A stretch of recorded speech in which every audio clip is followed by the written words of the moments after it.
And good morning, everyone. Welcome to the Morning Steam for Thursday, September 21st. I'm your host, Ramon Scott, on an NFL Thursday night. Hope it's a better game than anticipated. What do you guys think out there tonight for the game with the Giants and the Niners? We'll lead it off our broadcast today. Also, talk a little more NFL at the end of the broadcast. We got Major League Baseball, a couple of day games today as well. How'd it go for you guys last night? Let some people stroll into the chat here and head to the website. Glad to have you with me here on a Thursday as we look at the betting card. I'll go over those early Sunday games. I think we'll just keep that same format at this point. Maybe we still review things on Sundays and talk about the games for that day, maybe rehash it a little bit, but also maybe mix in more pertinent game information with injuries, late breaking injuries, and stuff like that. All right, let me say hello to some friends that might be strolling in here today, including Blake here today to lead us off, and Ray and Matt. Thank you for your comments in the Discord as well. And Thomas, thank you. Like and smash as we get things going today with our program. Also, take a look at the one game in college football with Georgia State and Coastal. Going to have some co-feature in this one. A couple of important ball games tonight in the major leagues and what we saw yesterday. Go over to Tony'sPicks.com and take a look at who did what. And I tell you, interesting to note. Hello, Munchie. Interesting to note. Only two handicappers cracking the handicapper leaderboard, but probably with a big volume day yesterday on that card, and he did very, very well. And Ben Ruhala, of course, comes in. What would you expect? After all, I don't know if this is why the handicapper leaderboard isn't dotted, but the underdogs come through 9-6 yesterday in Major League Baseball, including the Tigers. We had them on the show yesterday on the run line. And had some other pretty good winners on the show as well. Let's take a look, though. Let's get off that one day. We'll be coming back strong, I'm sure, tonight. I'm sure I know probably had the high volume. I'm sure it was low volume here. We're getting to some high volatility in Major League Baseball. But, with just a little over a week remaining still. How about Pravi? He's on top for the week, plus 7 3/4 units. Sean Dinwiddie, strong percentage here over the last 7 days, over 7 units of profit. Daniel Wolosichuk, 75%, 579 units. Tony T continuing his good run right now for sure, plus 578 units. I'm up there still, plus 392 units. Had some premium winners yesterday with Mariners and A's over I had on the card, and also in that WNBA game where we gave out here on the air Connecticut to roll, if you will, and they did, and we gave out the over as a premium. Connecticut, Minnesota to go over in that WNBA series in Connecticut. Shows the quality on the road, even with their backs to the wall there. Both teams, obviously, but that unique format for the first round, the WNBA. Connecticut advances with the win over Minnesota. And I got involved in that MLS card, not here on the site, but MLS card was okay, pretty okay, actually. There were Champions League yesterday as well. All right, Nick Vartini, 19-12 there over the last 30 days here at the website. It's Tony T. Of course it is. 12 1/4 units over the last 30 days. Collins Brown, near 1,100 units. Ralph Raymond, 763 in the profit. Sean Dinwiddie, the king of totals, plus 641. I'm up there. Hanging on for the month. Last 30 days, Nick Bartini as well. Check out our premium picks at Tony'sPicks.com. Those are our best picks from our handicappers on the website. Check out the handicapper leaderboards. Then you can find our multi-game packs, 3 games, 5 games, 7 games. Probably has a 3-pack up there right now. Is that it? Tony T's got a 3-pack as well. Look, he's got the NFL game, he's got the Major League Baseball game, he's got the college football game up on the website. And Collins has a 3-pack as well, including college football, Major League Baseball, and NFL. All right. And use the promo code TonyT at checkout. Save 20% off all of our premium pick packages. That's what we do. We're going to give out some free winners in just a moment. That's what we do here on the Tony's Picks YouTube channel. But to get absolutely our best picks, head on over to the website, Tony'sPicks.com. It's a great way to support the handicappers and the talent, if you will, on our website and our channel. All right. Say hello to a few more folks. Maybe we'll come back later and recap. But want to see here, Danny. Well, we could talk about it. Might as well get into it with NFL football on this card and start talking about these games. I've got a pretty good lineup here. Try to get you out of here. 75 or 90 minutes. How's that? All right. And let's start it off with tonight's game. Get your comments, get it rolling. Let's have a conversation now. I need you guys here. I don't have anyone to talk to. So 49ers tonight and the Giants. Yeah, Danny Dimes running for his life, right? We know the storyline here. Giants missing their top running back, missing other players. It's a short week. They stayed on the West Coast. They gave up one of the worst point differentials to start the season seen in several years. They just haven't looked great. And now they're going up against arguably now the best team. Maybe they've supplanted the Eagles a little bit as far as where they stand in the momentum, the overall. Yeah, I mean, you still got to, get over the Eagles to get to the bowl eventually. But who's stopping the Niners right now? Not with Brock Purdy at quarterback. Guy doesn't lose. Now, I'm going to cover 10.5 points. That might be another story. But how are the Giants going to score in this situation? One thing interesting to note about these these prime time underdogs that we, seem to pounce on time and time again, but sometimes, you're putting up good teams on the road sometimes against mediocre teams or, teams that, kind of gets the fan base fired up. The NFL maybe goes to some other cities on Thursday nights. Here you got the Niners at home, pretty fervent crowd. It's funny. It seems like after seeing that Chargers-Niners game with all the Niner fans, and they had such, I know the ticket prices were high, and there were some jokes being made about the Niners and their home crowd not being really great support at first, but I think that's changed now a little bit with the momentum in the team. We can be skeptical of how the Niners have kind of built their way, but Lynch and company, they seem to put it all together once again.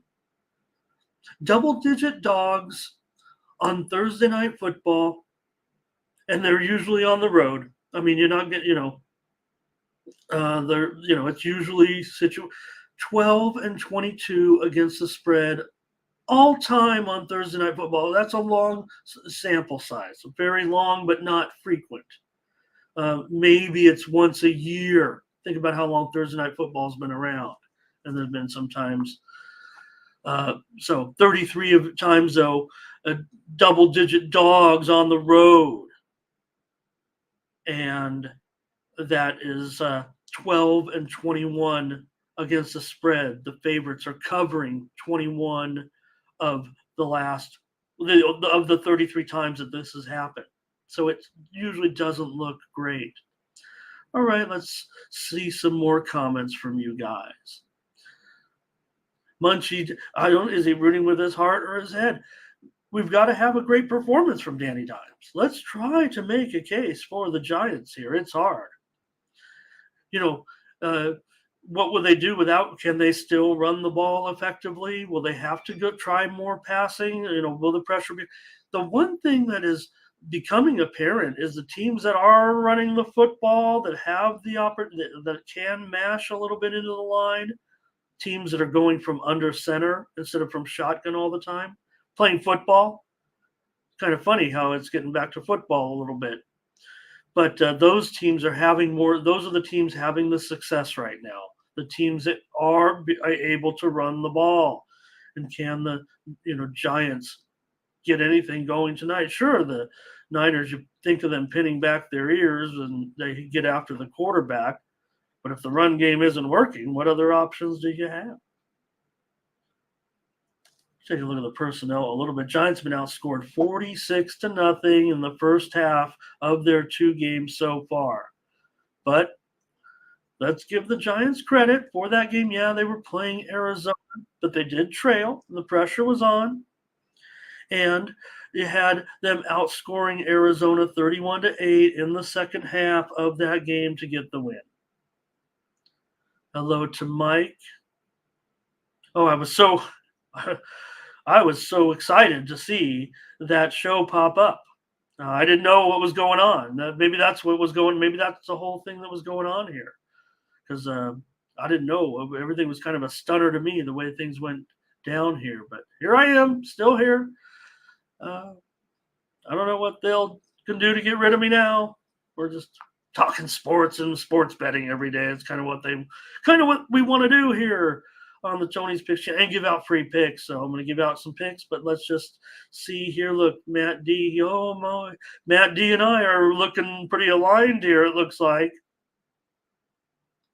And can they get 13? Right? Could they look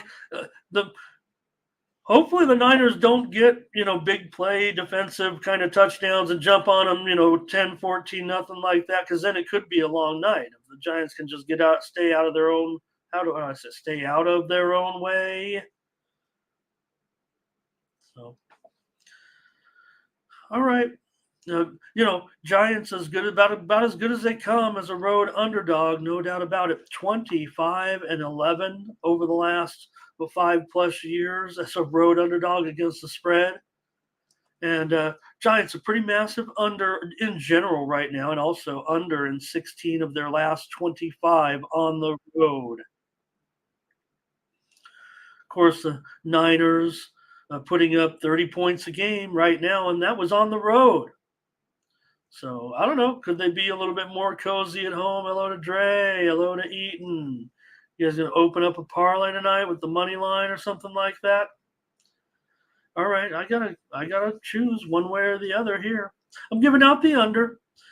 See some support there for the over. My concern is the Giants being able to get much done at all. How many times a team can get a comfortable lead like the Niners and all of a sudden, a scoring game and maybe they're hanging in there, producing 30 points. Look at what the Giants gave up last week on the road to Arizona. So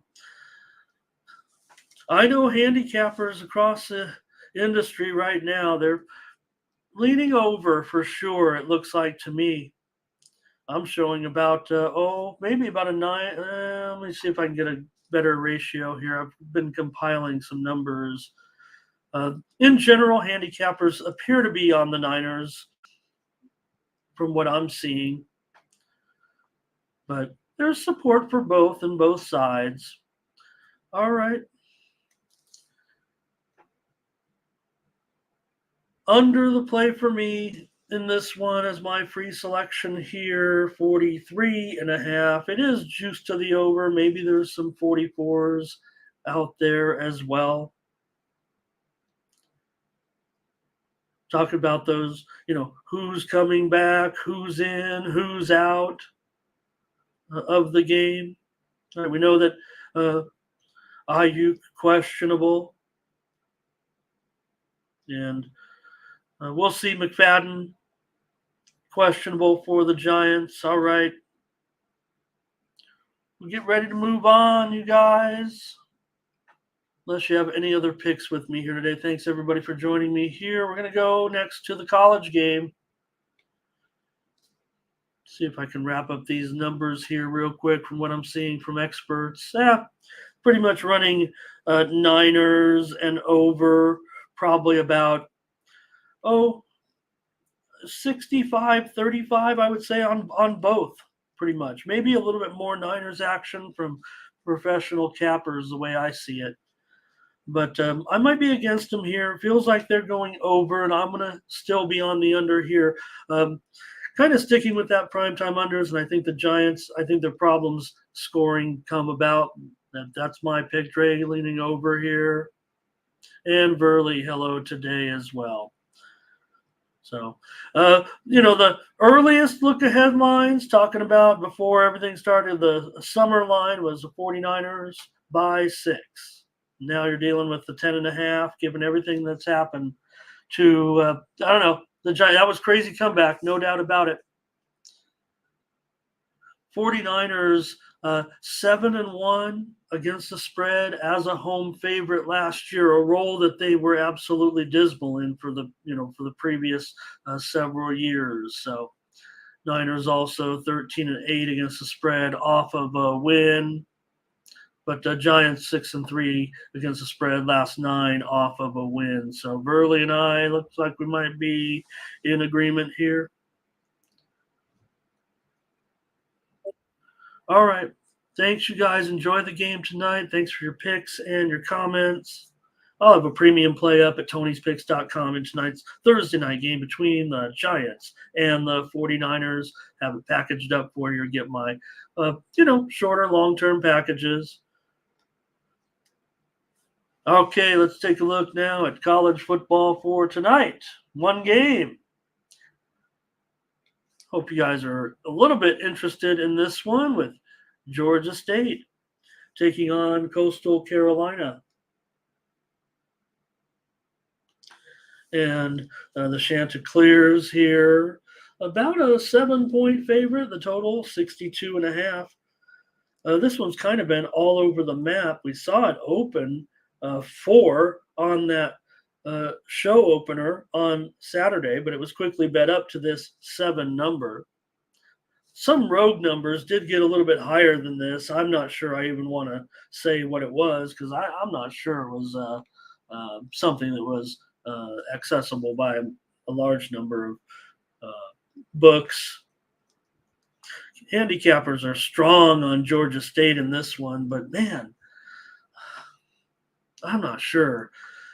Coastal had 345 yards against the Bruins. They got the money, remember, in that game. And then they played some. Who they? It was a weak matchup. I don't even think I looked that heavily into it. But for me, I don't know. I would think Coastal here in this one. Georgia State gave up 488 yards passing to a 1AA team. This is a good roll for Georgia State. They really do cover these numbers, but I think Coastal might win it by double digits. Handicappers are all over this one. That's a high total right there. I'm going to take Coastal as my free play here and lay 7 points. I'm cautious because I'm showing handicappers are all over Georgia. They're strong on Georgia State, let's just say. At least 65%, if not more, from the surveys that I've seen so far. But I want Coastal here in this one and lay points to Georgia State. I don't know if Georgia State's necessarily a fraud at 3-0. They've done a nice job so far, no doubt. And they have a veteran quarterback for sure. But obviously Coastal does too. You guys have some comments on this game? Great.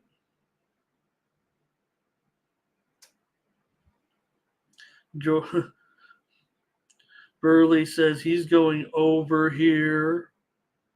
Yeah, Georgia State's producing, right? They look good. I mean, they're 3-0. Coastal's 2-1. So I don't think we're, getting shortchanged necessarily on this game, other than being on a Thursday night. Sounds pretty fun. I'm not sure that total's going. The reported steam did come in on the under. You're still dealing with a pretty good number. Looks like you guys are liking the over, though. For sure. Looks like you guys are liking the over. I don't know about that. I know what it might perceive to be, but probably going to, I don't know. I better just keep it calm here and just give out Coastal going against all my handicapping buddies. in this one. All right, I got Major League Baseball next to talk about. With a couple of day games here as well. We'll also talk about what's going on in the wild card races here a little bit as we get to it, because know that some of these games are going to be of significance. We saw the Angels mashing yesterday. What was going on there? The Angels ended up smashing the Rays 8-3. They were rounding the bases.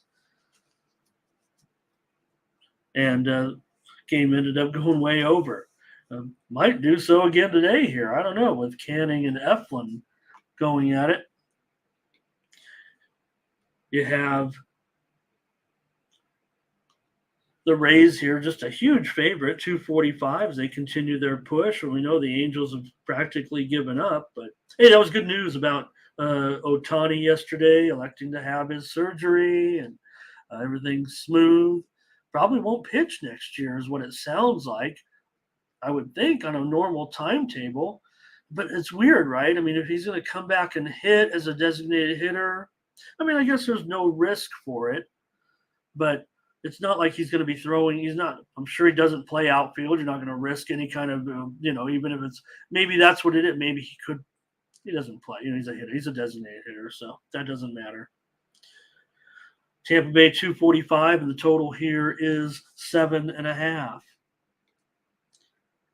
That's pretty steep price for what we saw the Angels doing. I thought yesterday Canning has a 4.67 ERA in his last 3 starts and has gone 0-3. Eflin, 2.70 ERA in his last 4 starts, and he's gone 2-0. Tampa Bay 7-2 in Eflin's last 9 starts, and they've gone over in 5 of his last 7 starts. Tampa's won 20 of their last 30 games and have gone over in 7 of their last 11. The Angels have gone over in 6 of their last 8 games on the road. Angels have lost 16 of their last 22. The price is too high. I'm going to take the run line here with the Angels. Just hope we get the same kind of attitude yesterday that we saw.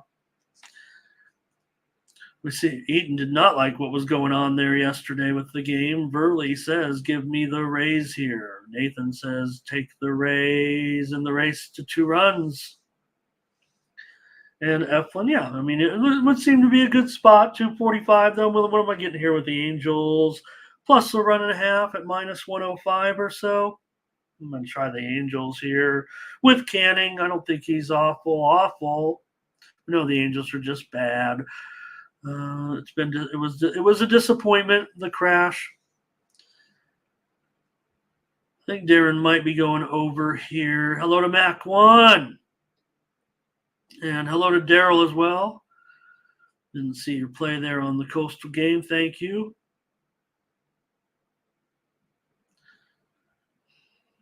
Thank you, Daryl. See if we can address that.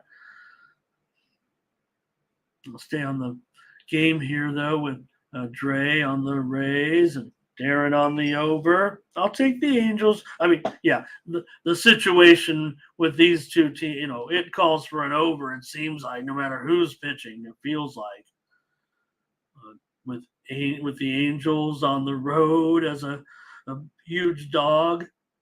I mean, the Angels as an underdog on the road are 45-29 to the over.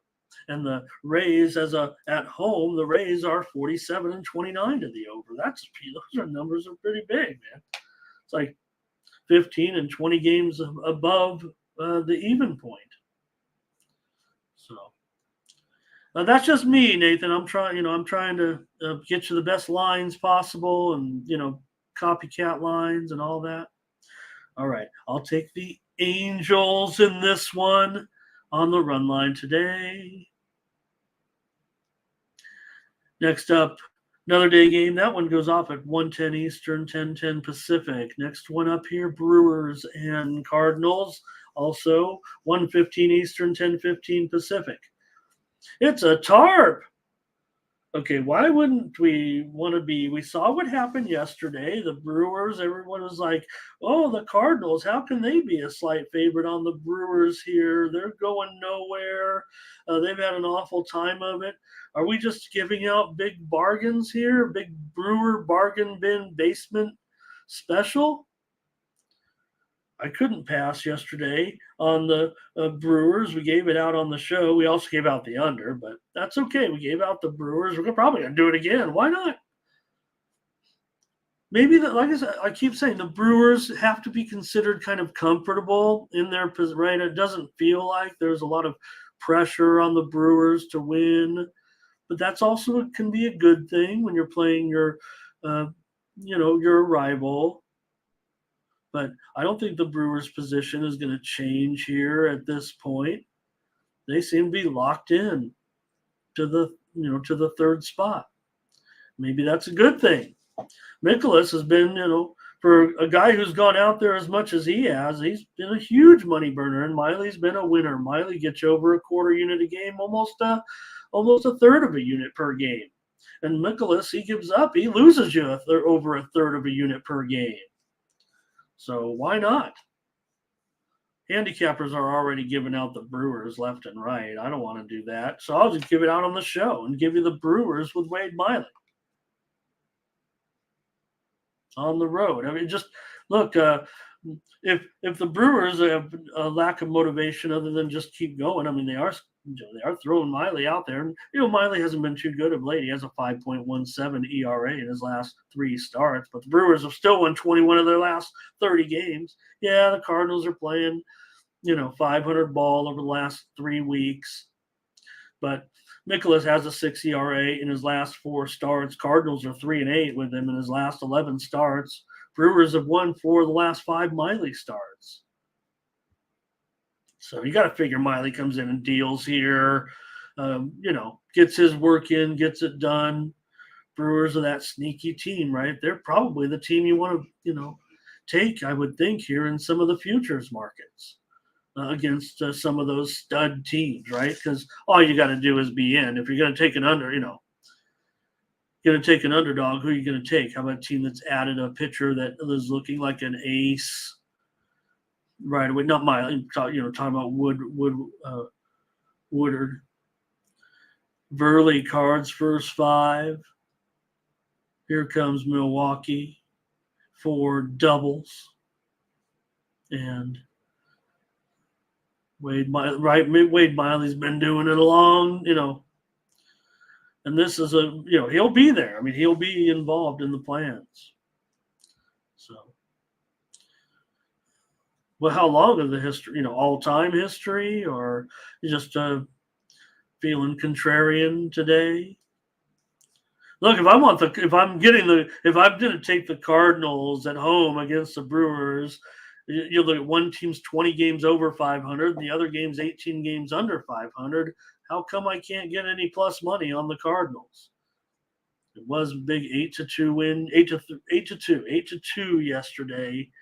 In that game. So, all right, just give me the Brewers here in this one. The Braves are going to take on the Nationals with Max Fried on the road here, 250 favorite, and the total 9 against Jake Irvin.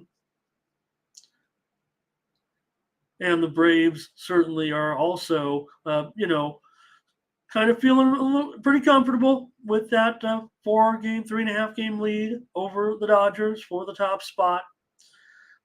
Want to win them all. Easy part of the schedule, certainly right here at this moment to play Washington. Fried's in a good groove again. 3-0 with a 2.25 ERA in his last 4 starts. The Braves have won 7 of his last 8 starts. Now the Braves have been relaxing here. If any team is taking it easy since clinching the division, they're 1-5. But Washington is back to their losing ways. Irvin, 3.58 ERA in his last 9 starts.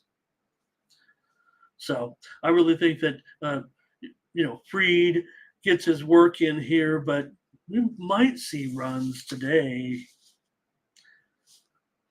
Yesterday, Washington 13 runs scored in that game against the White Sox here. All right. I'm going to end up probably on the over in this game. The Braves have gone over in 13 of their last 18 games. Fried's gone over in 6 of his last 7 starts, despite his strong performances of late. So I'll go over in this one with the Braves and the Nationals. Over 9. And in the chat, let's see what we got here with this one. We got Braves run line for Dre. We've got JD on the under. Jamal here today is on the Braves. Darren going over, and Nathan's going with the run line, Braves run line. All right, seems easy enough. I mean, Braves, top team going up against the sorry Nationals. I don't know.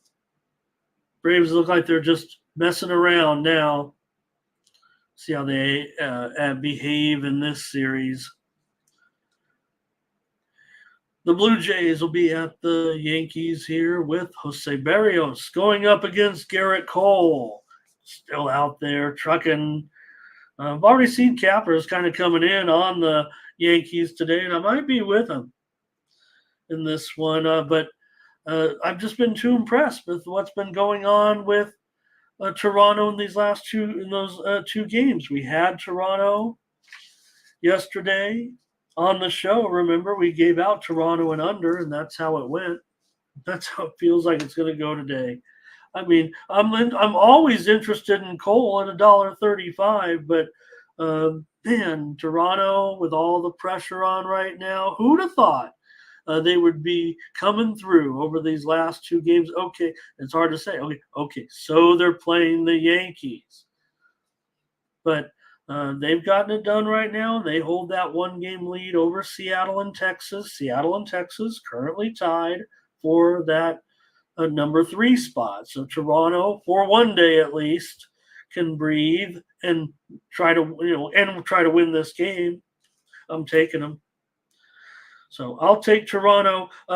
Look, that's what I'm saying with Garrett Cole. It's an attractive price. Probably wouldn't give out Toronto today as a premium. I know I did 2 days ago and went with them yesterday, but maybe not a great price. I think maybe because of the need to win for the Blue Jays might be keeping it down here a little bit.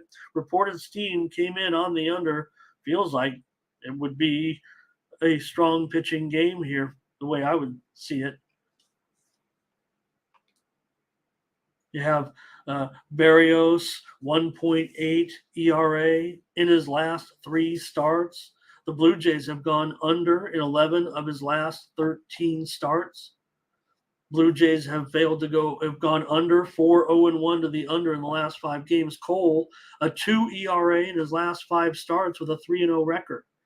We'll note Yankees 14-2 last 16 games with Cole as a starter. But the Yankees have lost 3 straight. They've gone under in 14 of their last 20. And I'm going to try the Blue Jays here. Clutch ball. Clutch, Blue Jays. Who'd have thunk it? Jamal's on the Blue Jays. And tough to face. And that's one thing I've said. I kind of like the fact that Cole's out here still trucking at the end of the season. He could find some reason to shut it down or something. So it's impressive. Dre on the Yankees, Burley. He's had, he's looking great. Can't get under 7. I got to go under 7 already. I'm sorry. Let me check. Let me refresh. Okay, thank you. I will. Let me almost want to give them both out right now. If it's 7 across the board. Thank you for mentioning that, you guys. Maybe for sure. 7 over 15 pretty much everywhere. Let me update that because that's key. I'll give out the under right now on the show as well. Blue Jays and under again. How about that? Just because I was going to go premium 7.5. We got to get on. Maybe we got to start this show an hour earlier. Really get these lines. All right. I'll take Blue Jays and over a double play here yesterday. We scored with some double plays here on the show yesterday. Don't forget, we had the Diamondbacks in the under yesterday. Double winner on the show. All right. Mets and the Phils. Mets and the Phils are up next. Phillies here $1. Oh, they're down to $1.60 or so right now, and this total is definitely moving under. Let's check this out. Feel like we're missing on some moves here a little bit. Maybe we need to go faster. All right. Phillies here $1.60, 9 under 25. And let me see here. I'm trying to check the recent moves to see if this was widely, yeah, sure was, a widely reported steam here on the under. I probably could see some 8.5s here, I would think, even with this one. And we are seeing that actually now at DraftKings. And the book 10 minutes away from me also hanging an 8.5. I'm going to probably try the Mets here. I know cappers appear to be coming in already on the Phillies, and maybe they're getting a decent price. I might not be getting as good of a price anymore, but I'm going to actually be on the Mets here. Reported steam did come in on the Mets, kind of responsible for the move here in this one.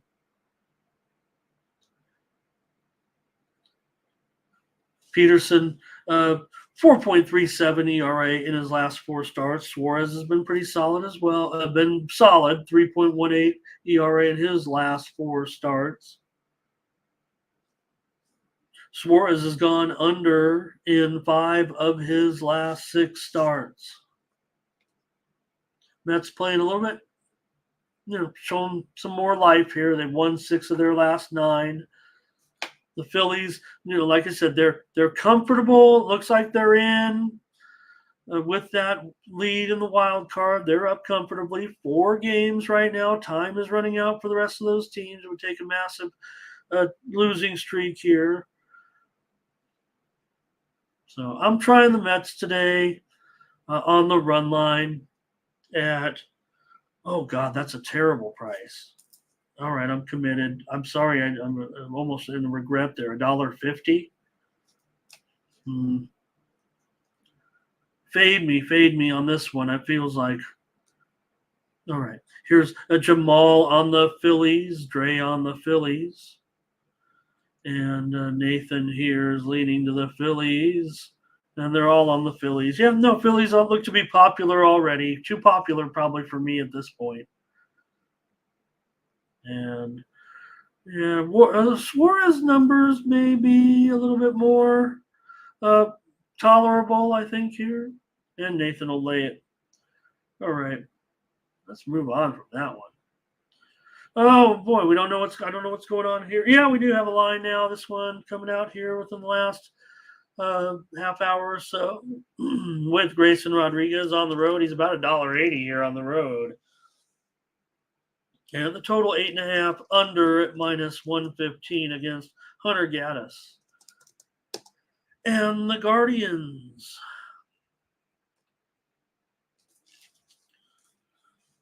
All right. I didn't have my handicap quite ready because the line wasn't out. I don't, maybe it came a little higher than I was expecting. I kind of want to try to give the Guardians a chance here against the O's. Look, the O's position is pretty, feels pretty clear at this point. I mean, they've holding that lead against Tampa now by 2.5 games. I mean, that's not comfortable. I'm not saying it like that, but they're in the playoffs, still trying to win the division, certainly. But I might be on an underdog here with the Guardians today. I just, the dogs came through. Let's start to see what happens here. It's going to be, these teams need to win. Rodriguez, 2.2 ERA in his last 4 starts, going 3-1. Orioles have won 4 of their last 5. Guardians have lost 3 straight. Probably, maybe a bullpen game. Gas can go a little bit. So I'm going to probably try Cleveland here on the run line. I feel like I'm not going to be very popular with the chat here in this one, but probably some. Okay, this one's a little more tolerable here at minus $1.15. I'm going to take the Guardians today. These Orioles, they're great. Hey, look, Orioles. Maybe they're an interesting play on the futures ticket. Yep, Guardians did not have it going on against the terrible. Kind of why I'm in the position that I'm in, I think, on this game. I know I'm going to be super contrarian on this one. And Darren, don't be giving away the premiums here now. All right. Dre says we're going to smash these Guardians. We want the division. We deserve the division. It's going to be great for these Orioles fans. Hopefully we get something magical from the Orioles. We want something new. We want something different. I'll take the Guardians, though, in this one. I'm going to take them on the run line here to be competitive with the O's today. Next up, Pirates and Cubs here. And boy, I gave all those reasons why the Pirates would come back. They got crushed 14-1. They're going to, probably do some mashing of their own. Why wouldn't it be a comeback, when you see these types of situations? And sure enough, even when the Cubs got a little bit close at whatever it was, 8-6, 6-4, 8-6, the Pirates mashed another couple of runs, and Pirates have won 13 of their last 21 games. Good job, Pirates. Here are the Cubs with Hendricks, $1.60 at home, 8.5 under, minus 115. Cubs have lost 6 of 7 at basically the worst time of the year to go into a little bit of a tailspin here. Now they are just a half a game ahead of the Marlins, hanging on to that third position in the wild card. Forget about, staying with Arizona right now. Arizona's won 5 straight. You've got to stay ahead of Miami. You've got to stay ahead of the Reds, and the pressure all of a sudden is on. And Pittsburgh was having fun last night. They were kind of rubbing it in their face like the Cubs did the night before. Hendricks has a 4.5 ERA in his last 4 starts. Cubs have won his last 4 starts at home. It is probably too high of a price for me wanting to trust Hendricks here. I want to play Oviedo. He's got a 3.42 ERA in his last 5 starts. Man. All right. I'm going to probably give out the Pirates here. What's the run line on the minus $1.50? All right, I'm on the over here in this one, Pirates and Cubs. We saw the winning team score double digits in each of the last 2 nights. So I'll look to go over. Cubs have gone over in 4 of their last 5. And I think that total, indicates that a modest night of weather here. Doubles says go over. Eaton is not playing that game. Burley says go over. Life is too short to pass. And hello to Steven today. Frederick says maybe it will be the Dogs again tonight. And all right, I think we got some good comments on this one. Darren on the Pirates. Are the Cubs? We don't want the Cubs to, we've got too much Cubs support in this chat. And they are feeling, and there's no doubt I can speak for them right now. I mean, watching those games, watching the night before, and, every time a home run goes up and the beer is flying through the air, and then you get a night like last night right now. So And remember the Pirates have been dreadful in the series again. The Cubs expect to win every game and cover run lines right now against the Pirates. But I'm coming, I want to look to the Pirates. I'm bummed that run line play. I'll probably play it privately. All right, I'll just take the over here in this one. Hendricks has been going under for sure, but not after what I saw the last couple of nights. Let's take the over. All right, I wanted to skip one, but we skipped one. Every game had some kind of impact, I think, or at least a playoff team, except for this one. So let's not talk about it for too long. But here's the Tigers taking on the A's with Skubal. He's looked good so far in his return. He's got a 1.42 ERA in his last 3 starts. I say return. I mean, it's been several months, but a couple months anyway. And Detroit's won his last 3 road starts. Detroit's won 10 of their last 17 or 18 ball games right now. Maybe my chart's not quite up to speed. Let me see after last night's game. Oh, the win over the Dodgers, of course. Came from out here on the show. A's have lost 7 straight games. Medina, he's got a 5.56 ERA in 21 games. He started 15 times. He can be, gives him some innings. But Skubal here, a huge favorite. Feels like it's actually an okay price. I don't know if this is a spot where I actually want to play the A's. I'm going to take the over in this one with the Tigers and the A's. Detroit's been under City of late, but I know it was a low scoring game against the Dodgers. I tried to go over last night, but I'm taking over 7.5 here with Skubal and Medina. Now, we don't have to talk about this one, you guys, but Eaton's on the A's. Here's an under. Let's move on. Giants and Dodgers. This is what you want here late in the season. Good, important ball game when you got the 2 rivals meeting here. With Harrison going up against Sheehan, not exactly what we want, but still an important game, especially for the Giants right now, given their situation. I mean, they are desperate. 3 games back. Time is running out. They've lost 2 straight right now. 3 games behind the Cubs.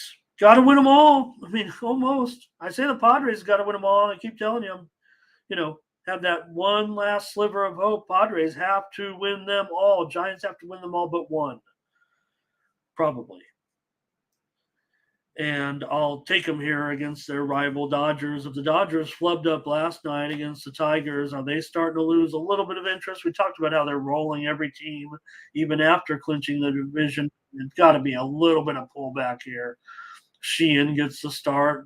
Sheehan isn't going to be in there, come the postseason, I wouldn't think. At least not a rotation starter or anything. Harrison, 6.29 ERA, not good. In his last 5 starts.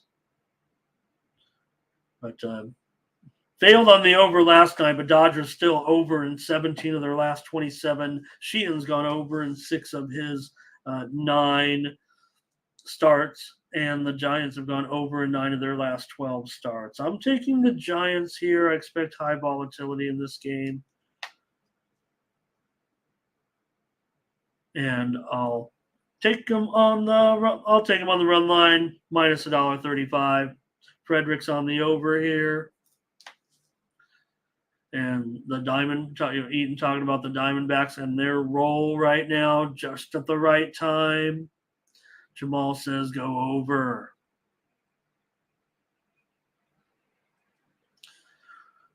All right. And let's see here. Oh, that's it. That's it, you guys. That's the Major League Baseball card. I had other games listed. Oh, okay.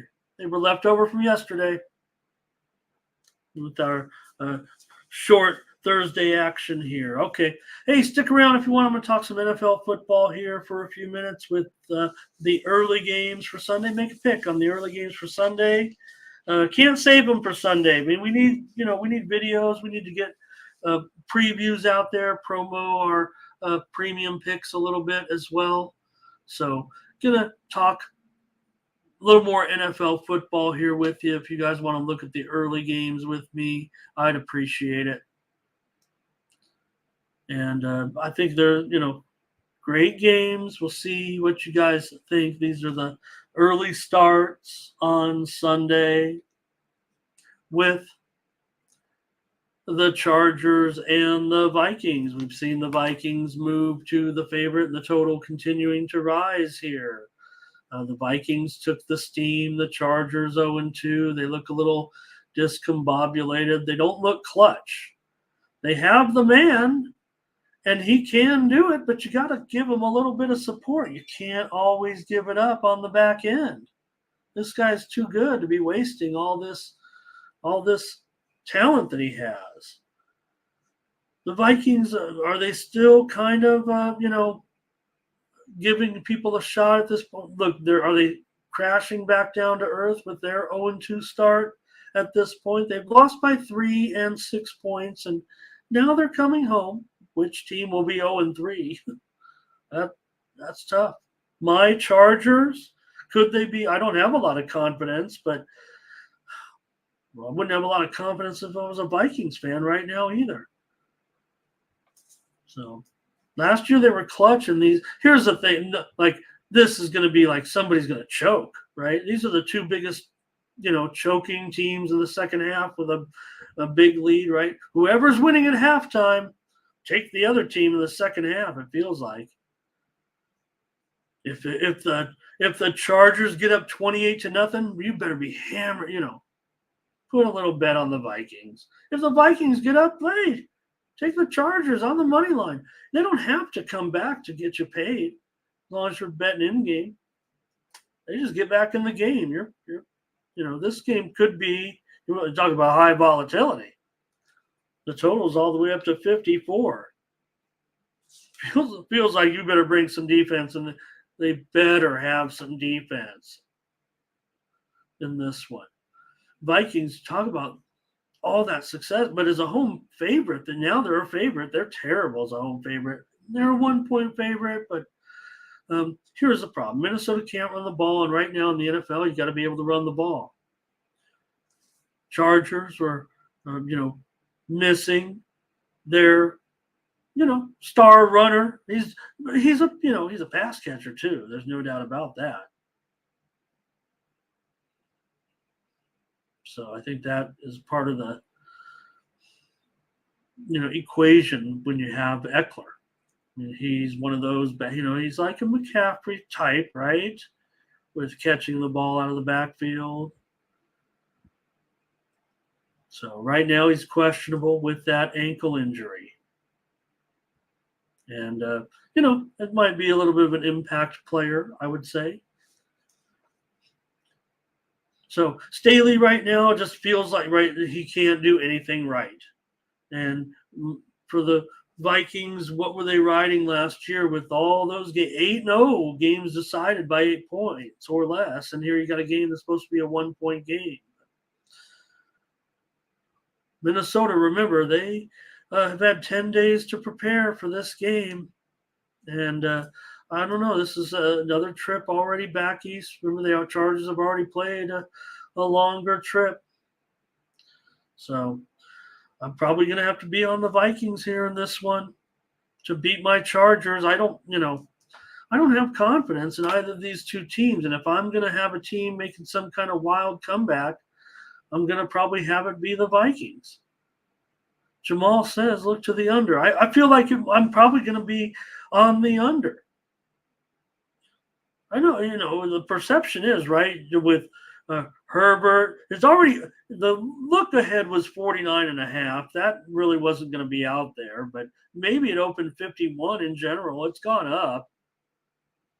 You figure Herbert can be, He looks to have his two, his target. All the Charger receivers are looking decent again. Herbert makes you look decent, it feels like, right? I mean, the Chargers do have above average receivers who are starting to get up there in age a little bit, certainly. Over here, though, for Blake, it could, what? I mean, nobody's saying it couldn't be 35-31, something like that. But 0-2 desperate teams. Oh, man. Total's going to be too high for me to get involved in an over. I'll take the Vikings here on Sunday. All right. The Titans and the Browns, we saw yesterday's news. Everybody got excited when Kareem Hunt is going to – that looks like a stopgap measure to me. Yeah, maybe they want to reach back in their pocketbook a little bit and pay a guy like Kareem Hunt to be on the team. And you got a guy like Ford. Kareem Hunt ain't coming in to start. Ford is the back. Ford looked great. Chubb and Ford was a great 1-2. I mean, Ford was looking really good. Hope he can withstand the wear and tear. Hope he doesn't get hurt. He looks like a great, tough runner. And this line's gone down here. I think it was as high as 5. And the total here, 39. The Titans have been involved in some close games so far, no doubt about it. And for the Titans to be, man, it just feels like with Tannehill, right? I don't want to equate him to someone who can't take you down the field and win the game, but Browns have a short week here. Maybe that's been part of the move. Cleveland has been, what can you say? They've been good. They've been great offensively. They've been very, very good. And defensively as well, they've been pretty strong, right? I mean, look at this. They've outgained their opponent 758 to 407. Is that real? They have been, running the ball. Nearly 400 yards. I know you don't have Chubb, but you got Ford. Now you have Hunt. I mean, he's got to be. I guess he's going to be in there. It feels like he's, going to be number 2. Cleveland never good as a home favorite, no doubt about it. But I don't know, Watson. He's kind of hit and miss. Can you really lay some points here? Titans a pretty good road underdog. They've covered 15 of the last 23 times, getting points on the road. So they just get off to such slow starts. I guess that's what I want to say about Tannehill. It just feels like with the Titans, it takes a while to get things going. And they don't have maybe that, that start the game off big type of threat. Titans go under quite a bit, but man, the Browns, you gotta like. I don't know. I don't want to get too pumped on Watson, right? Watson doesn't look like he's just overwhelming anybody, but probably better than average. Probably take Watson now over a lot of these guys out there at this point. You think of the defense, you think of, these two teams might be, but they go over when they meet. I'm not going to put too much stock into that. I think it's going to end up I think it's going to go over. I'm probably giving out the over right now. I just like these teams with the balance, man. And Cleveland seems to be doing things a little bit right for me right now. Remember, it was the mistakes that cost Cleveland early. They didn't, Pittsburgh didn't do anything offensively. Remember the 2 scores. So just clean that up. You're at home now. You're not on the road. Just clean that up, Browns. You can win this. You can win this. You can get the money too, I think. I'd probably end up bending it down, getting it under, paying a little juice, bending it under the key number here. But I know that short week does bother me a little bit for the Browns. Let's see if you guys have anything on this one with the Titans and the Browns. And, okay, you maybe Thomas. Oh, I get John Ford there. Okay, Jamal here got some. All right. Thanks, Frederick. Appreciate you. Titans and over there for Jamal. Yeah, maybe with that hook. Look, just feels like a little bit of value here. Maybe the lines seem to be shifting to the Titans. I'm seeing handicappers so far on the Titans, no doubt, but probably I might be finding a way to get to the Browns here. See if the line keeps moving. Right, I don't think it, will. But man, could it get off the hook at least? All right, let's continue on here. Okay, Thomas. Yeah, is Watson the runner though that we need? I just want him as a pass. I want him as a passer. He's not the most. I don't know. I'm not gonna be. I'm not a fan of Watson's, but it doesn't matter when it comes to the money. If Watson's gonna be, the quarterback I'm backing, his professional jobs here. I'm gonna be backing him. So, but yeah, all that time off. Look, it's only been half a season here, really, back for Watson. So I would expect continued development. Still, I don't think maybe half a season. But remember, sitting out all that time, kind of like an injury, or not. Texans here on the road against the Jags. Talked about the steam getting this number off the 10. It couldn't have been there for very long, but the Jags are a bit of a runaway favorite here, it looks like, this week against the Texans. Stroud maybe at the bottom of those rookie class quarterbacks. I don't know. He had a couple of moments last week. Jaguars are terrible as favorites. I mean, come on, they're going to cover a big number like this against anybody. You got to think that the Texans. Ryan, this might be an okay situation. I know they lost the first two. They've lost by 16. They've lost by 11. They've been, basically losing the battle of field, but not a lot going right. But the steam came in on the Texans when it got to double digits. They probably can stay in here against Jacksonville that can't cover spreads. Jacksonville's also 12-23 against the spread, coming off of a straight-up loss.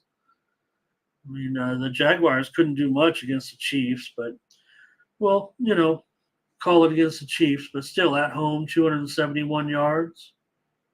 So, Jaguars at home, last 17 home games, 14-3 to the under.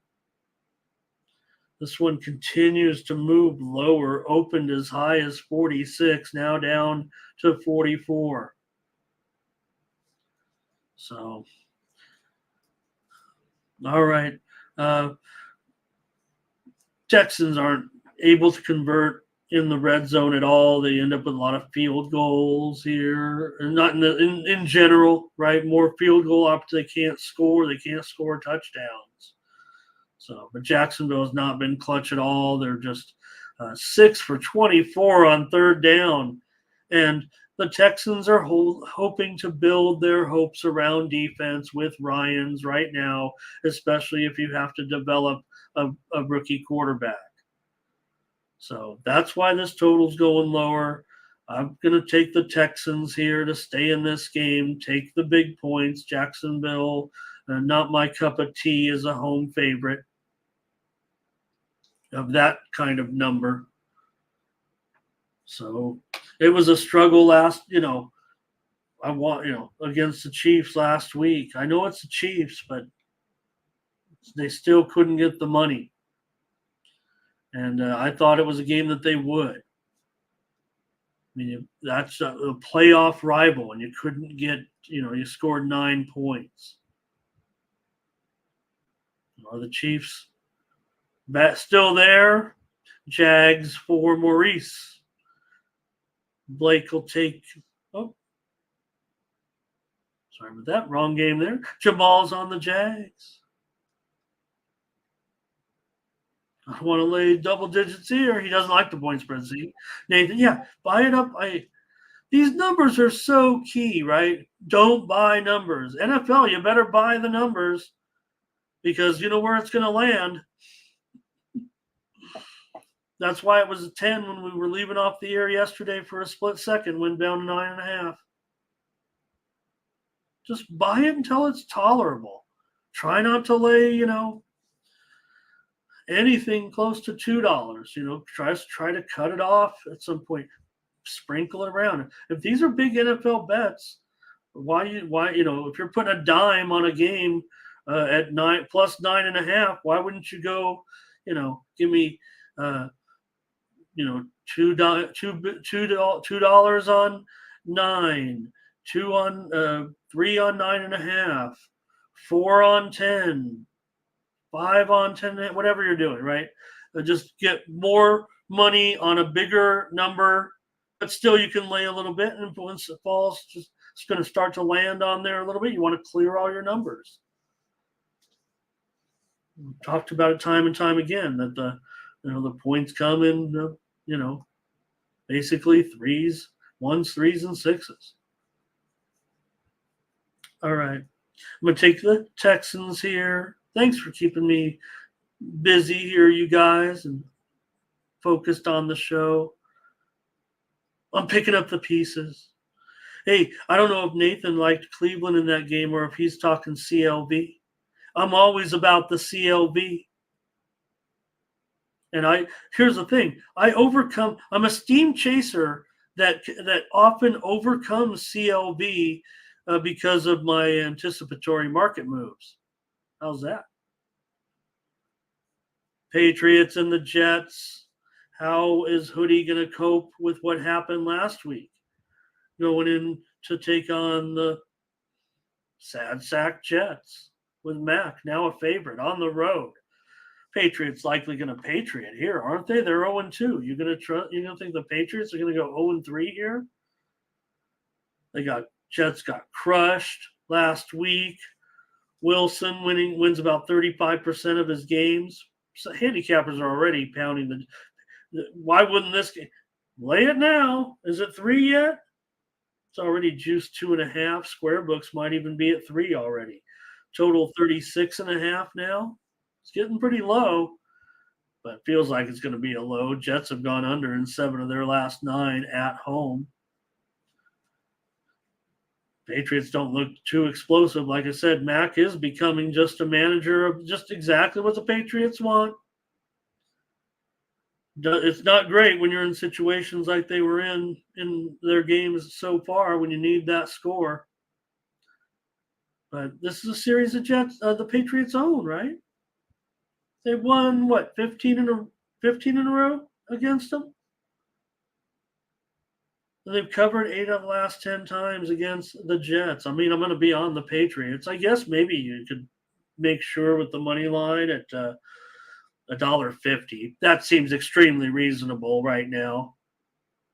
Because, doesn't it seem like it would be a funky game at the end? 19-17, 18-17, 18-16. Some non-traditional scoreagami style thing. New England 5-2-1, their last 8 tries as a road favorite. Can the Jets fix this at all without going out and picking up a quarterback at this point? That'd be kind of the concern. They had 215 yards against Dallas last week and 4 turnovers. Against a team like the Patriots. The Patriots aren't backing over the top, but that's the type of teams that will make you pay. They'll make you pay. So it's going to be hard. I mean, I'm sure the Jets are the contrarian side. Have at it. Maybe Thomas is on the under in this one. Maurice is on the Jets. No, look, the look ahead was kind of a pick 'em, right, until everything started to go down here a little bit. Who knows if Rodgers was starting where we'd be at entering this game. I'm talking the look ahead after the injury. Jets probably would have been, who would know? They're just 1-1 right now. And, basically with Wilson, right?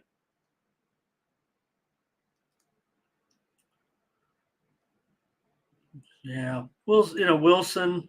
So what can the Jets do? Who can they go out and get? And why are they being so, maybe Wilson just looks great in practice every time. Who knows? I'm on the Patriots. I'm going to lay this. I'll lay it 2.5 on the show. Let's go to the. I might be putting a little bit more on the money line here. This feels a bit, maybe it'll be 18-15 and they'll cover the spread. Total's been going, total peaked as high as 38. The steam came in on the under.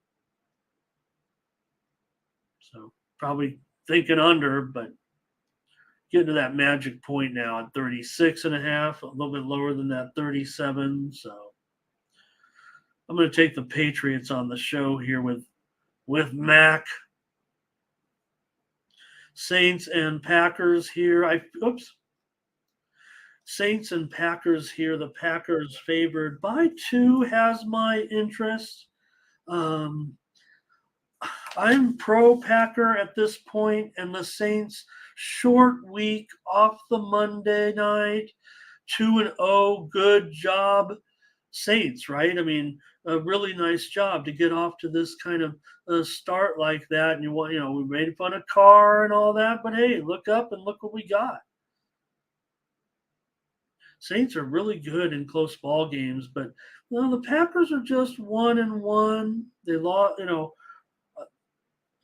I got there plus the points against the Falcons on last Sunday. But they struggled all of a sudden on offense. I was, more hopeful than that. But man, the Falcons and their running game, they outgained Green Bay. They doubled their yardage, 446 to 224. Of course, it was a fourth quarter collapse by the Packers, though that kind of took the game away. The Falcons ended up scoring a couple of touchdowns there in the final quarter and won it 25-24. Packers are 13-7. The Packers are 13-4 against the spread.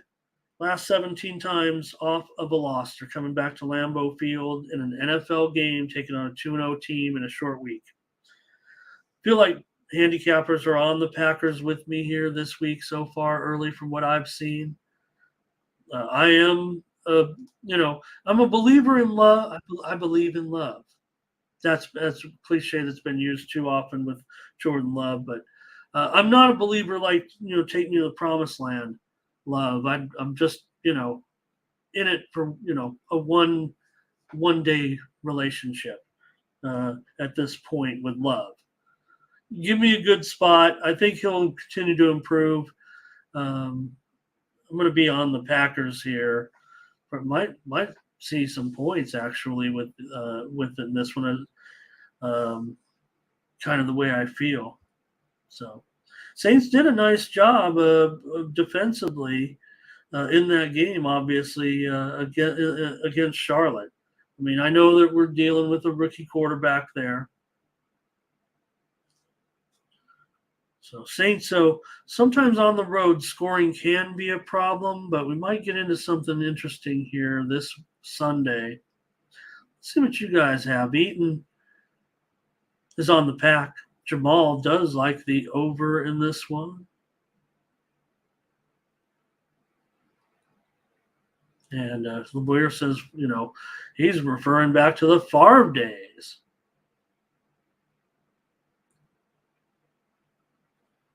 You want it to work out, right? Right. We know, look, the storylines there, it might be too easy, right? I mean, the quarterbacks bided their time. They waited their turn. And will it be now Love's turn? But all right. Thomas is concerned about the injury report in the game this week with the Saints and the Packers. And I didn't think it was too impactful here. Christian Watson is questionable. Aaron Jones is questionable. Those are two names you definitely want in your lineup, certainly this week. We know Bakhtiari's probably not going to play. So, all right, I'm going to be on the Packers though with this trend, with this situation, if you will. 2-0 team coming into Lambeau. I do have some trust that Green Bay will get it going a little bit here. And yeah, right, Carr, right. We're still skeptical of Carr, but he has a couple of wins here. Okay. Let's move on next to the Broncos at the Dolphins. Well, it can't give you too much confidence right now if you're the Denver Broncos they've lost the first two games by a combined 3 points, but now you're going on the road against one of the best. They're looking good. The Dolphins are looking pretty darn good. And Coach Logic is looking pretty good, right? He's calling fake plays on the scoreboard. He's trying to outrun the cameraman. He's having a good time. He's a pretty good coach. He's a real dude, right? So that's what you want. He knows what he has in his team, and he's putting the pieces in the right places. Feels like a good situation with Miami. Now, it's tough to lay this many points in the NFL, especially against a coach that knows how to cover some spreads on the road. Now, granted, it's been a new situation so far, new regime here in Denver. So, they're faced with your own obstacles, like a Russell Wilson that still can't seem to. Maybe he has a few moments here and there, and maybe it's gotten a little bit better over the last few games dating back to last season. But all you got to do is make an extra point, and you might have a couple of wins. So, going on the road here, though, man, Miami's looking pretty good. Maurice is our Denver correspondent. Jamal says Dolphins to cover. Dre says maybe it's the Dolphins here laying these points. Do all of Tua's games go over at this point?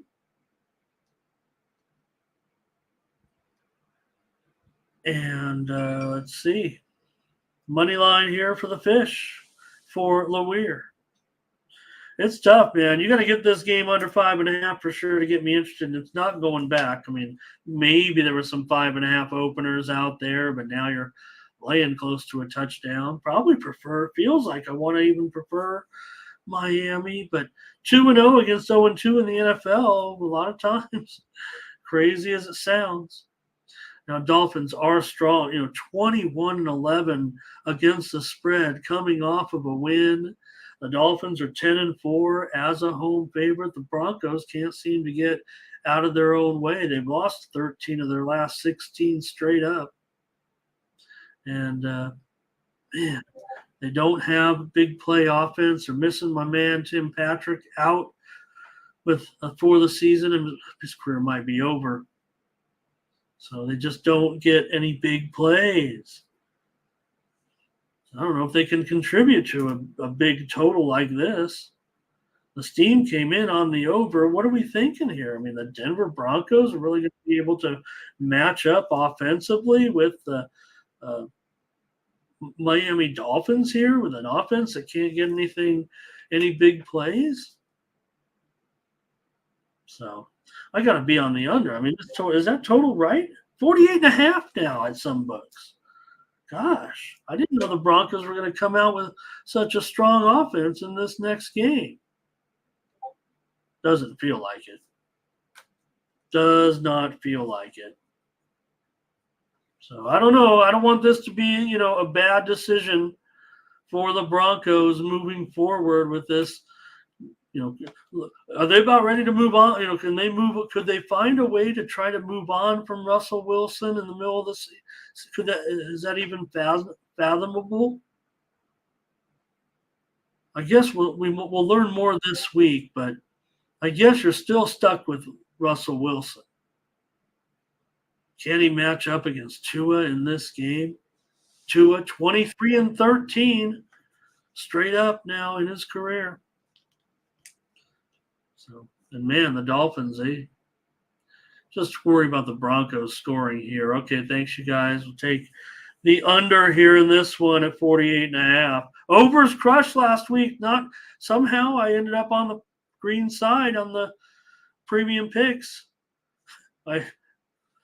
Even though I was spouting, and week 2 traditionally the most volatile of the weeks for the uh, you know for the totals. I'm not changing my theme here.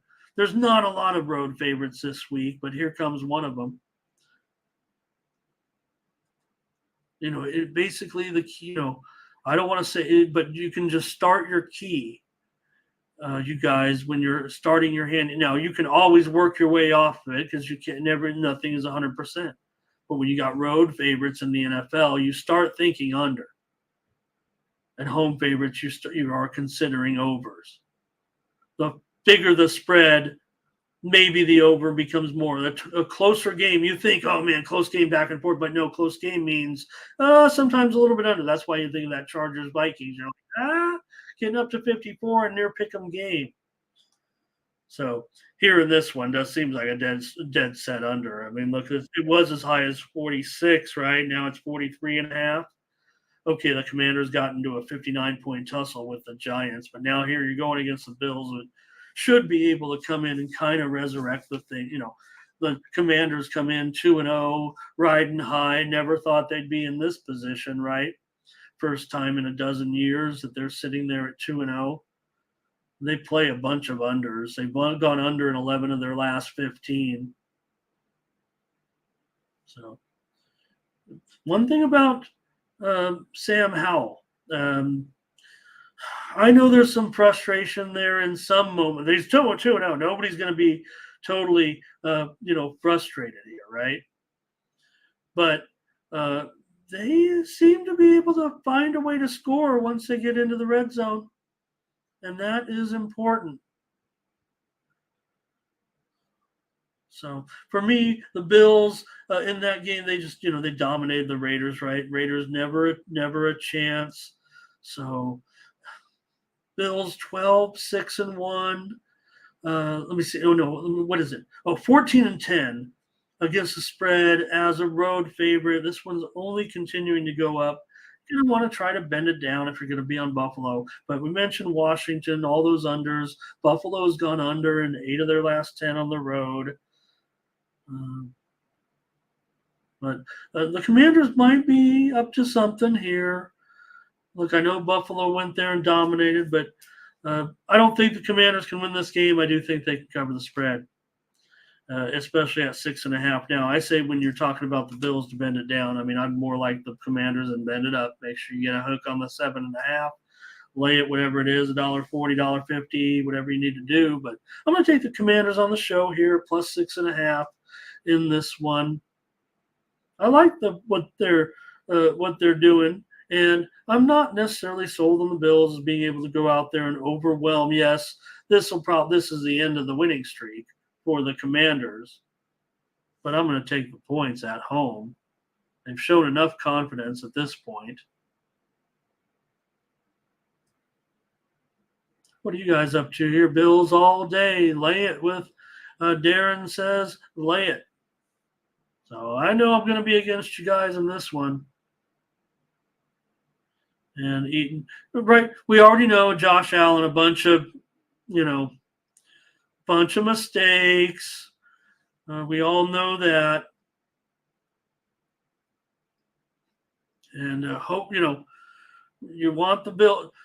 One game, look, great job. I mean, he looked great in the last game. That was Josh Allen. That was remember, this was the game where we said, Josh Allen will not make the mistakes in this game because everyone's pointing out the massive number of mistakes that he's making. And it is equated to the departure of Daboll.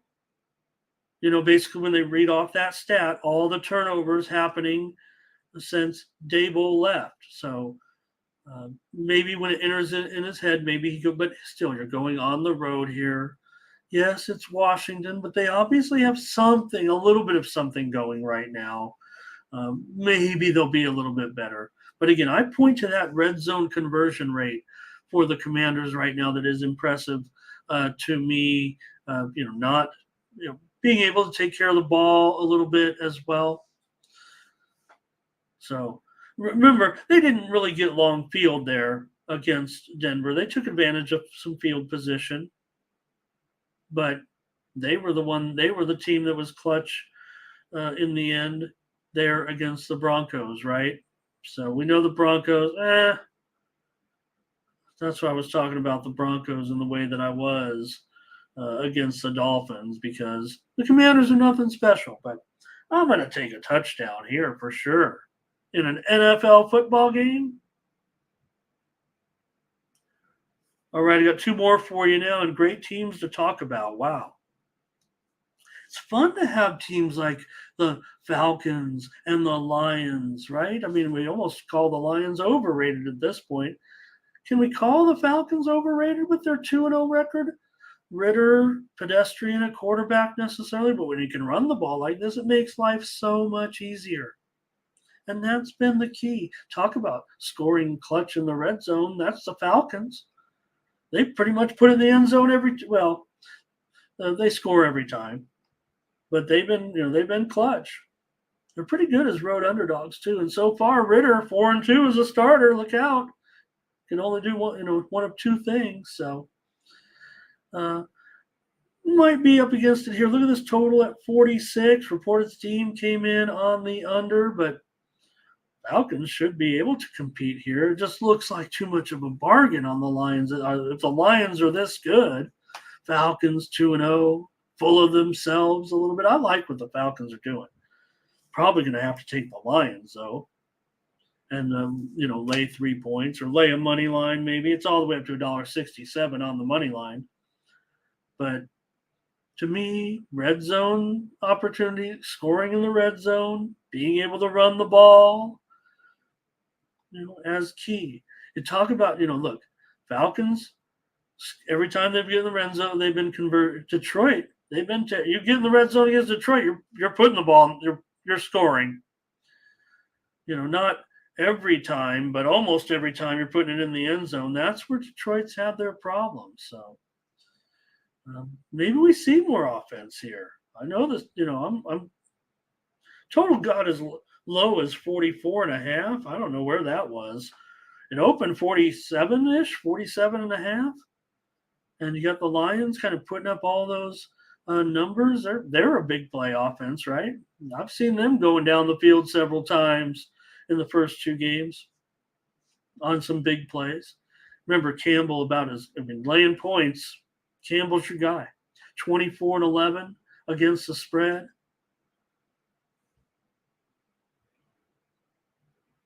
Well, 4-2 is a favorite. I mean, I just be Campbell converges as a dog, but he still converges as a favorite. It hasn't happened very often.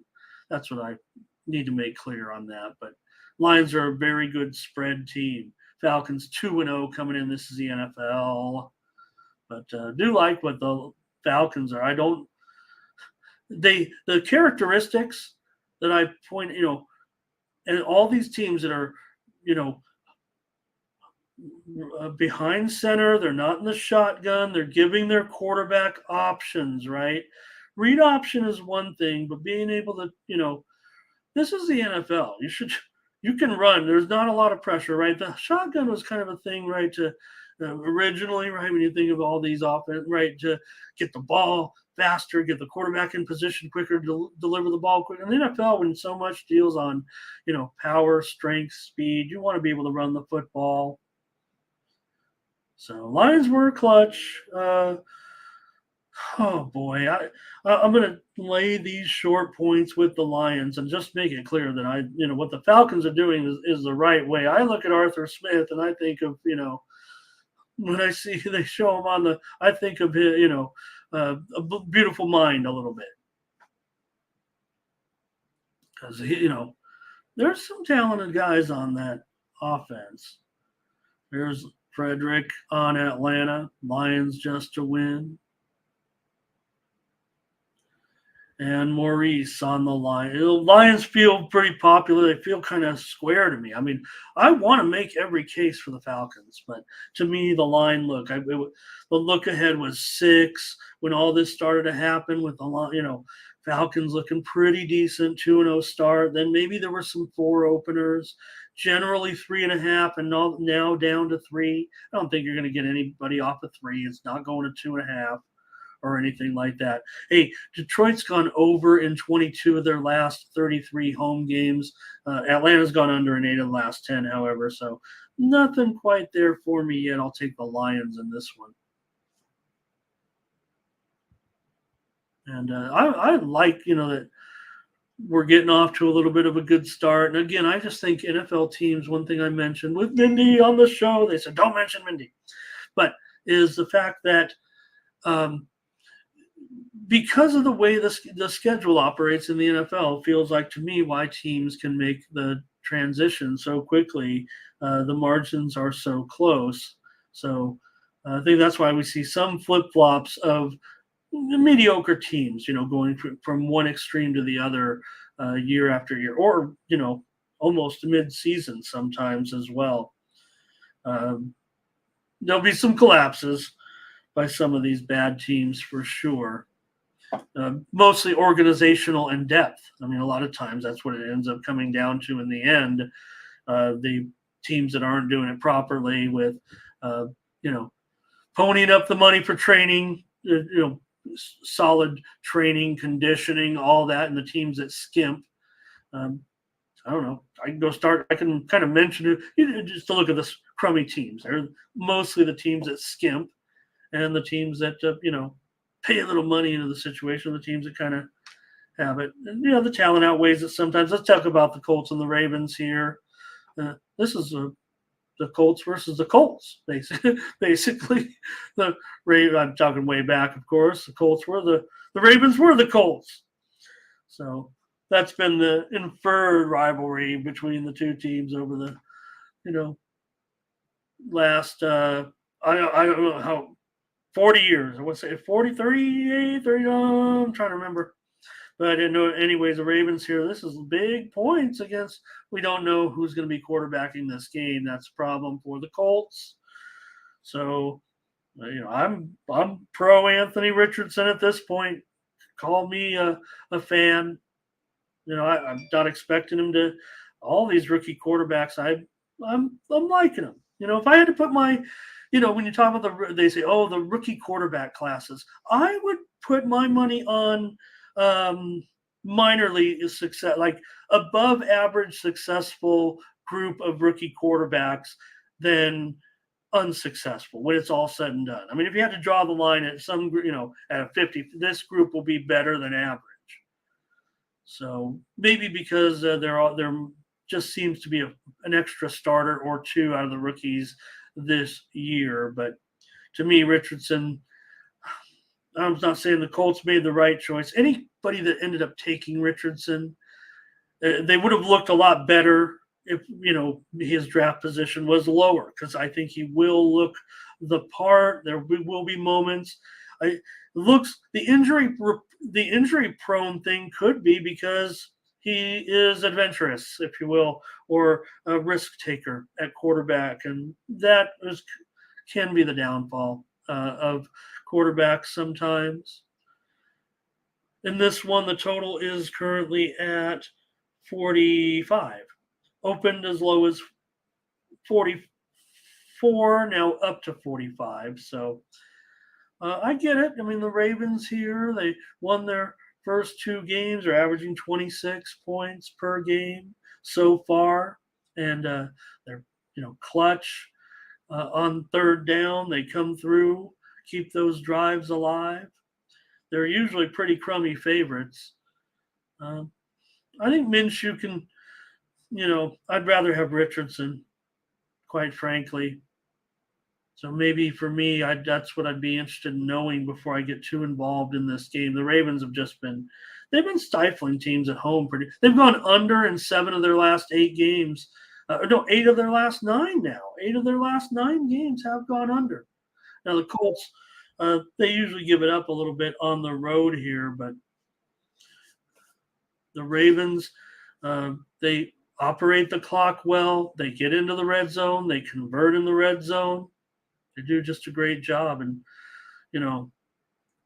I know we all got excited about Lamar And I think he's back, but he doesn't need to be back. He doesn't need to be MVP Lamar for this team right now. I think Ravens, even with the unfortunate injuries, I think they're still in a pretty good position here. It's going to be tough for me to want to lay, these type of points here, even against the Colts. But I guess if Minshew's in there, probably would still be on the Ravens. More likely it'll be on the under if Minshew's in there. If Richardson's in there, I think things are going to change for me. So that's how, so now I, put myself in a little bit of a bind by trying to decide what to give as my free play because I need to know what's going on. I think it's that big of a difference. Minshew's 8-16 as a starter, straight up. Ravens here, Ravens. Eaton and I do not see it the same way. So, but maybe I'm trying to express that my expectation. I mean, I'm not talking about going out and being a playoff caliber team. I'm talking about establishing yourself. The toughest thing for a rookie quarterback is to keep the job. Right? I mean, rookie quarterbacks are usually replaced, by the backup and then sit for the rest of the season if they're not handling it. So at this point, which of the to me, Stroud looks like the earliest candidate for a benching, but what do you guys think on that? Anything? So hopefully Richardson gets back. I'm going to like Richardson. So I better just give out the total, and I will give it under. Ravens are at home here. I expect unders to come back in to be in vogue in week 3. I thank everybody. That's the early games. I talked about it, right? Somehow able to eke out a profit. I had enough over. I hit all the overs, I believe. I don't have it right now, but I'm always going to be under, especially with a lot of the trending under spots. And fortunately, the ones that I did like the over, and some people, like the Seattle, Detroit, I got over in those games. So that was key because I still lost my usual under spots, some of those road favorites. So I'm not, panicking at this point. I mean, I think all the numbers still indicate over this long-term trend that unders are going to be the way to go in the National Football League. And then just watch for it. Like I said, when you start out, that would be my thing here, leaving you. Thanks for joining me, everybody, for another great show. 105 minutes, whatever it was. But when you look out at these games, trending in general, like I said, road favorite, you think under to begin with, then start to think about your defenses and your matchups and how it's going to work out, and look at the line movement there that way. But then once you start to get into, and even pick them there a little bit, you kind of stay under, certainly consider the teams. Maybe it could be different with a matchup like the Chargers and the Vikings, considering the Chargers' offensive potential, but still close game. And then when you start to get into the home, when it switches back to home favor a little bit, start to think under a little bit or over a little bit. And the bigger the point spread gets, the more you might think of the over. Yeah, we all think of the tight games back and forth, and that's why it goes over, but not necessarily. A lot of those games end up being a game of field position in the third quarter. And then here come the scores. And you're always in the NFL, you're praying that last score doesn't come in. Everybody does it. Not like some, sharps out there on the right side every time, are they? Thanks a lot, everybody. Appreciate you here on the Morning Steam, keeping me company. This is how it's going to be. Me rapping with you. So appreciate you guys coming in this today. Head on over to our website, tonyspicks.com, and use the promo code TonyT at checkout. Save 20% off all premium pick packages, including mine today, Major League Baseball, NFL, college football as well. Click on the All Cappers tab, find the handicapper of your choice, and get signed up. Here you can click on my name, and underneath all the packages that I have for the day will come up. Look at my previous record here. Take a look at each one, see how I'm doing. I usually come in a lot of categories. That's just the way I am. I'm a high volume handicapper. I'm a market handicapper. And so find me on some contrarian sides where the stats don't always match up. But take a look at these 3-day, 30-day, weekly all sports passes as well. And also, I've got college football. Here's my NFL and college football, and many of the handicappers have a package like this. You can pick it up, get all my plays. I mean, it looks expensive, but use the promo code Tony T at checkout, and then you're riding with me for the whole rest of the football season, or just pick up a package this weekend. Let's see how we roll. You can always check the previous results of all the plays under each handicapper's name. I hope you knew that. You can go back and just follow me along for a couple of days. See what I'm putting in as these plays that I'm, selling on the site. You can see here, there's a little bit of a winning streak down there with some baseball plays with the Browns and the Steelers, if you will. So you can go back and look at them all on the website. Or, hey, you don't want to have time, you can go to the search history and just type in the words NFL. And then all of my NFL plays come up in order there. Look at this. What's this? 5 out of the last 6, 6 out of the last 7 right there at that point, I think I skipped a page there. But you can see kind of some of the streaks that I'm on there in the NFL. So you can type in the league. You can type in the team name of your choice, too, if you want. How does, Ramon do with the I hope it's good.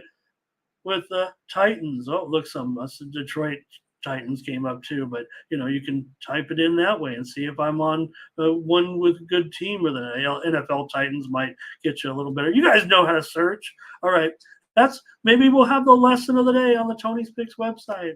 Thanks, everybody. I'll catch you tomorrow with more morning steam.